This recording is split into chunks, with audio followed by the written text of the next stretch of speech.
Hello বন্ধুরা, সবাই কেমন আছো? আজকে প্রথমেই যেটা বানিয়ে নিচ্ছি সেটা হচ্ছে তোমার মুসুর ডাল। একদম ঘরোয়া রেসিপি। যারা রান্না করছো বিগিনার তাদের জন্য এই মুসুর ডালের রেসিপিটা রয়েছে। তোমরা দেখো কীভাবে করি। প্রথমে তো আমি একটা ইনস্টাপটে করছি, ইলেকট্রনিক প্রেশার কুকার। প্রেশার কুকারটা আমি প্রথমে সতে মোডে দিয়েছি। একটুখানি হিট হওয়ার পরে ওখানে একটু জিরে আর সাদা জিরে, লম্বা লম্বা করে কেটে রাখা পেঁয়াজ আর শুকনো লঙ্কা এটা ফোড়ন হিসেবে দিয়েছি আর ভালো করে নেড়েচেড়ে রান্নাটা করছি।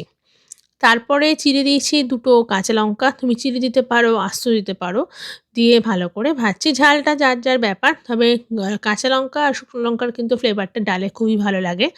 মুসুর ডাল অল্প করে ভিজিয়ে রেখেছিলাম, মুসুর ডাল দিয়ে দিচ্ছি ধুয়ে ভালো করে ওই ইনস্টাপটে ওই ফোড়নের মধ্যে। এরপর তার মধ্যে ভালো করে নাড়াচাড়া করছি, করে দিয়ে দেবো একটুখানি হলুদ আর নুন। তো এই মুসুর ডালটা আমরা কিন্তু বাঙালিদের বাড়িতে এরকম কোনো বাঙালি নেই যাদের এই পেঁয়াজ সম্বার দিয়ে মুসুর ডাল কেউ না খেয়ে থাকে। এটা একটা স্পেশাল মুসুর ডাল যেখানে আমরা পেঁয়াজটা সম্বার দিই বা পেঁয়াজটা ফোড়ন দিই। পেঁয়াজটা দিয়ে আমরা এই মুসুর ডালটা রান্না করি। আন্দাজ মতো নুন দেবে, কালারের জন্য একটু হলুদ দেবে, দিয়ে ভালো করে মেশাবে। তারপরে যেটা করেছি সেটা হচ্ছে বেশ কিছুক্ষণ ভেজেছি। পেঁয়াজের যে একটা কাঁচা ব্যাপার সেটা যাতে চলে যায় সেটা একটু লক্ষ্য রাখবে। আর লাস্টে জল দেবে আন্দাজ মতো, যাতে মোটামুটি এই ডালগুলো একটু ডুবে যায় সেই লেভেল পর্যন্ত জলটা দেবে। যদি মনে হয় কম তাহলে সেটা বুঝে তুমি অবশ্যই দেবে জল। আর লাস্টে সতে মোডটা অফ করেছি আর তারপরে আবার প্রেশার কুকার মোড অন করেছি। অটোমেটিক টাইমারটাই আমি এখন নিয়ে আগে সেট করতাম, কিন্তু এখন বুঝতে পারি যেটা নেয় ও নিজে থেকে সেটাই ভালো। সেটা 2 মিনিটস ছিল। তো তারপর 2 মিনিটের জন্য এটাকে অন করে দিলাম। আর তারপরে 2 মিনিট পরে হয়ে গেল আমার একদম মুসুর ডাল রেডি। এর মধ্যে আমি চিংড়ি মাছটাকে দেখো নুন হলুদ দিয়ে ভালো করে মেখে নিচ্ছি। এই ডিশটা বানানোর জন্য সেটা হচ্ছে কুমড়ো আর চিংড়ির একটা ছেঁচকি। তো সেটা করার জন্য যেটা করছি সেটা কুমড়ো কেটে রেখেছিলাম। তো কুমড়ো কেটে নিয়েছি। আর বাড়িতে তোমরা এটা কুমড়োর বুকেগুলো দিয়ে করতে পারো, কিন্তু যেহেতু আমি বাইরে থাকি তো সেখানে খুব একটা অনেক কুমড়ো পাইনি, তো নর্মাল কুমড়োটাকেই কেটে নিয়েছি। একটু রসুন থেতো করে নিয়েছি, পেঁয়াজ কুচো করে নিয়েছি। আর তারপরে তেলটা গরম হয়ে গেলে এর মধ্যে দিয়ে দিচ্ছি হচ্ছে একটুখানি কালো জিরে ফোড়ন হিসেবে। এই রান্নাটা আমি একজনের থেকে ফলো করেছি, ওর রান্নাটা আমার ভীষণই ভালো লাগে। ওর আমি অবশ্য ওর নামটা পারলে দিয়ে দেবো আমার কমেন্ট সেকশনে, তোমরা দেখতে পারো। এটা আমি নিজের থেকে, কিন্তু নিজের ইনোভেশন কিছু না, আমি অন্যেরটা দেখে এটাকে আমি রান্না করলাম, ভাবলাম তোমাদের সাথে শেয়ার করি। শুকনো লঙ্কা দিলাম, কালো জিরার পরে দিয়ে দিলাম থেতো করে রাখা রসুনগুলো, তার মধ্যে দিচ্ছি কুচো করে রাখা তোমার একদম পেঁয়াজগুলো। তো পেঁয়াজগুলো তোমরা ডুমডুম করে কাটতে পারো, লম্বা লম্বা করে কাটতে পারো, আমি একটু ছোটো ছোটো ডুমো ডুমো করে কেটেছি। এরপর ভালো করে নাড়াচাড়া করছি। তো এটা কিন্তু খেতে বেশ ভালো হয়েছে, বেশ ভাজবে আর তেলটা একটু বেশি লাগবে। যে রান্নাগুলো আজকে আমি দেখাবো এই কুমড়ো আর চিংড়ির ছেচকি আর পরে দেখাবো মুড়িঘণ্ট, সব কটাতেই তেলের পরিমাণ একটু বেশি। আর তেলটা তোমরা নিজেদের পছন্দ মতন তেল নিতে পারো, আমি মাস্টার্ড অয়েলে করেছি। এরপরে খুব ভালো করে ভাজছি জিনিসটাকে। রান্না করতে কিন্তু আমার বেশ ভালো লাগে। অনেকে বলে যে তুমি একা হাতে এত কিছু রান্না করো। সেরকম কোনো ব্যাপার নয়। অনেক সময় একদিন দুদিনের রান্নাটাকে ভিডিও করে একসাথে দিই। চিংড়ি মাছটাকে ভেজে ওই পেঁয়াজ আর রসুনের যে তোমার যেটা ছিল সেখান থেকে আমি একটু আলাদা করে নিচ্ছি। অ্যাকচুয়ালি আমার প্রসেসটাতে প্রথমে চিংড়ি মাছ ভেজে নেওয়া উচিত ছিল। আমি একটু স্টেপটা গন্ডগোল করি। তো তার জন্য চিংড়ি মাছটাকে পরে ওই পেঁয়াজ রসুনের সাথে একটু ভেজে তুলে নিচ্ছি। পেঁয়াজ রসুনটাকে আলাদা করে দিচ্ছি। এরপরে এর মধ্যে দিয়ে দেবো ওই কেটে রাখা কুমড়োগুলো। কুমড়োর বুকেগুলো দিয়ে যদি করো তাহলে ওটা অনেক বেশি নরম হয়, সফট হয়। এক্ষেত্রে তো আমি ইলেকট্রিক গ্যাসে রান্না করি যেহেতু, তাই জন্য খুব তাড়াতাড়ি গলে যায়, অতটা সময় নেয় না। কিন্তু আমাদের ওখানে যদি কেউ ইলেকট্রিক গ্যাসে না করে থাকো সেক্ষেত্রে কিন্তু সময়টা অনেক বেশি নেবে। তো এইবার ভালো করে কুমড়োটাকে ভাজবো।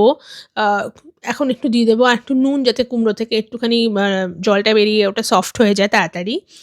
আর এটা খেতে খুবই ভালো হয়েছিল। এক থালা গরম গরম ভাত একদম নিমেষের মধ্যে সুন্দরভাবে খেয়ে নেবে। ছোটরাও ভালোবাসে, বড়রাও ভালোবাসবে। আশা করি এটা একটা ট্রাই দাও, খেতে কিন্তু খুবই ভালো লাগবে।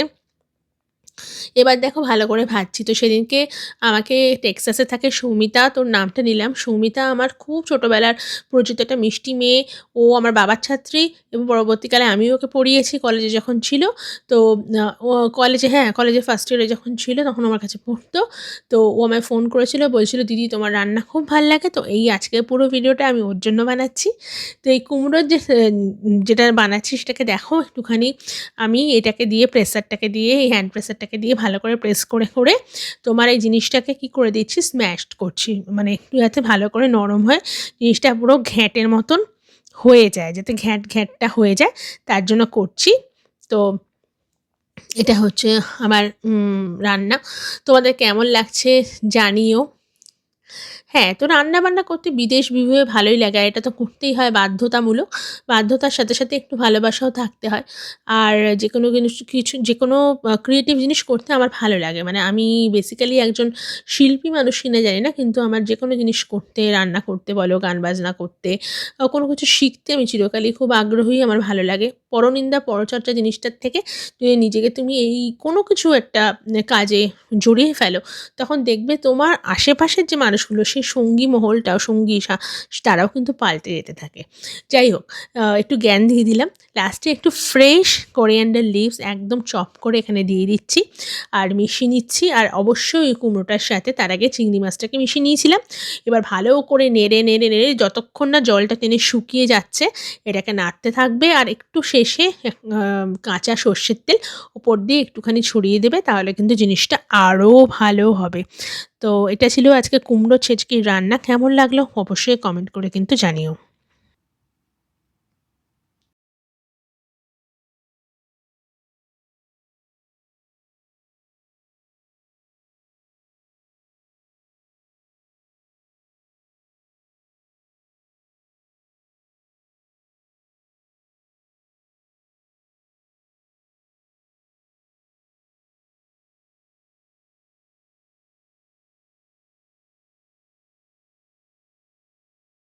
এরপরে যে রান্নাটা করছি সেটা হচ্ছে আজকে ফ্রিজে বেশ কিছু কাতলা মাছের মাথা ছিল। কাতলা মাছটা এত ভালো ছিল, মাথাগুলো অসম্ভবই ভালো, তার মানে সত্যিই তাই। আমি ওটাকে ভালো করে সারাদিনের জন্য বাইরে বার করে রেখেছিলাম। তারপরে ফ্রিজ থেকে ডিফ্রস্টও করিনি। দেন ভালো করে নুন আর হলুদ মাখিয়ে নিয়ে কড়াইয়ের মধ্যে দিয়ে একটা খুন্তি সহযোগে খুব ভালো করে মাছটাকে ভেজে নিচ্ছি। মাছের মাথাগুলোকে ভেজে নিচ্ছি। আর ভাজতে, ভাজতে দেখো কি সুন্দর মাথাগুলো কালার চলে এসেছে, তাই না? তো মুড়িঘণ্ট কিন্তু আমি কোনোদিনও এর আগে করিনি। যারা বিগিনার তারা কিন্তু এরমভাবে মুড়িঘণ্ট করতে পারো। মাথাটাকে খুব ভালো করে এরকম খুন্তি দিয়ে, দিয়ে ভাঙবে, ভাঙতে, ভাঙতে ভাজবে।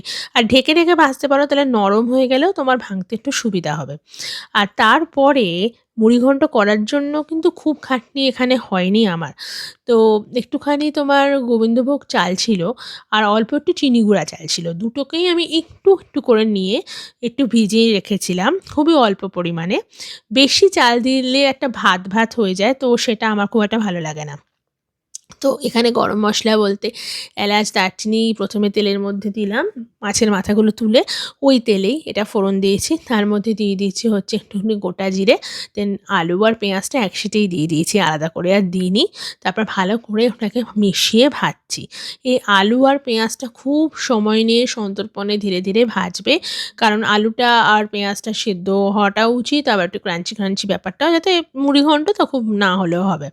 তো একটু নুন দিলে কি হয়, ক্রাঞ্চি ব্যাপারটা চলে যায়, তো ওটা একটা সফটনেস চলে আসে। তো তারপরে একটু হলুদ দিয়েছি, লঙ্কার গুঁড়ো, একটু আদা রসুনের পেস্ট দিয়েছি। এখানে দিচ্ছি হচ্ছে একটুখানি লাল লঙ্কার গুঁড়ো আর অল্প একটুখানি জিরের গুঁড়ো। সবকিছু দিয়ে ভালো করে নেড়েচেড়ে মশলাটা অল্প একটু জল দিয়ে কষাচ্ছি। আর তারপরে দিয়ে দেবো ওই যে চালটা ভিজিয়ে রেখেছিলাম সেই চালটা। এই দেখো, সেই চালটাও গোবিন্দভোগের চাল, তো ওটাও খুব নরমই হয়ে যাবে ভাজতে, ভাজতে। একটু ভাজবো। তো এইটাকে ভেজে দেখো কি সুন্দর বেশ জলটাও টেনে গেছে, ভাজাটা সুন্দর হয়েছে। লাস্টে এসে আমি ওই যে তোমার মুড়োগুলো ছিল সেগুলো দিয়ে দিচ্ছি। আর ভিজিয়ে রেখেছিলাম অল্প একটু কিশমিশ সেটা আমি লাস্টে অ্যাড করেছি, যেটা এখানে মনে হয় ভিডিওতে অ্যাড করা হয়নি। তো তোমরা চাইলে একটু ঘি দিতে পারো, আর একটুখানি ওই কিশমিশ দিতে পারো, কাজু দিতে পারো। আমি সেরকম কিছু দিইনি, তবে একটু গরম মসলা, কিশমিশটা দিয়েছি লাস্টে। ঘি বা কাজু এসব কিছু দিইনি। এবার ভালো করে নাড়াচাড়া দিয়ে ঢেকে একটুখানি জল দিয়ে ফুটিয়ে ব্যাস রেডি আমাদের মুড়ি ঘন্ট। তো এই ছিল আজকে খুব সহজ উপায়ে ৩ টে রান্না দেখালাম। এগুলো ট্রাই করো বাড়িতে, দেখবে বেশ ভালো লাগে খেতে, কারণ একঘেয়ে খাবারের থেকে একটু অন্যরকম। আ তো দেখা হবে তোমাদের সাথে আবার একটা ব্লগে। ততদিন পর্যন্ত সবাই খুব ভালো থেকো, সুস্থ থেকো, আর দেখা হবে আবার। চলো টাটা, বাই বাই। ভালো লাগলে একটা শেয়ার আর লাইক করে দিও।